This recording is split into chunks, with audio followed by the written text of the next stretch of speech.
Hi, Joyce here. Today I want to give you an overview of the profile called Creative Idealist, one of the 5 profiles in the Rees-Thomas profile system.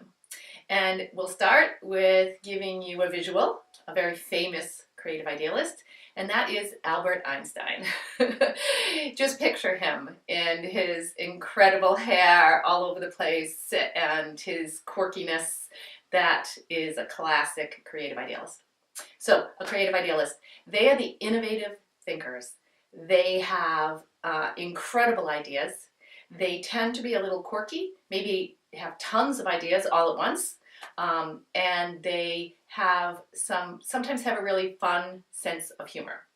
Their gift in the business world is that they come up with incredibly innovative ways to solve problems or to deal with a particular situation. It may be like way out there. And you may find that it takes them you may give them a problem to solve and they'll go away for a long time. And it might take them a long time to get it done. But when they come back, they give you a solution that no one has ever thought of before. Their main relationship is with their thoughts, not with other people. So they tend to be very awkward with other people. Their roles within an organization. One of the roles I've worked with the most as a creative idealist is, I work in the software industry, so a lot of the software developers are creative idealists. They want to work alone, they want to go over into their own workspace, they want to just solve their problems and you know, I don't know what they do, but they come back and they have incredible ideas when they come back. Other things, engineers, scientists, researchers, people that just really want to go and just come back with something totally different, nothing that you had thought of before. Now, how do you identify them in the workplace? They sometimes almost feel like they're not even there. Like you're talking to them and they have a really hard time maintaining eye contact.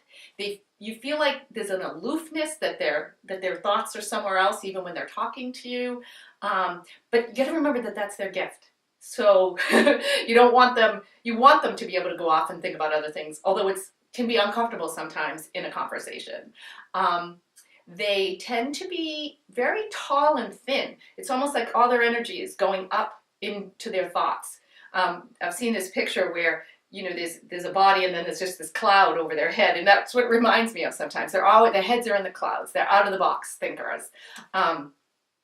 Even if they're not physically thin, they tend to feel very light, as if they may float away. And another way to identify them is through their defense. And their defense is thinker. Thinker doesn't sound like a bad word, but what we mean by thinker is they're off in their thoughts and spinning in their thoughts, and so they can't bring anything concrete down back into the world.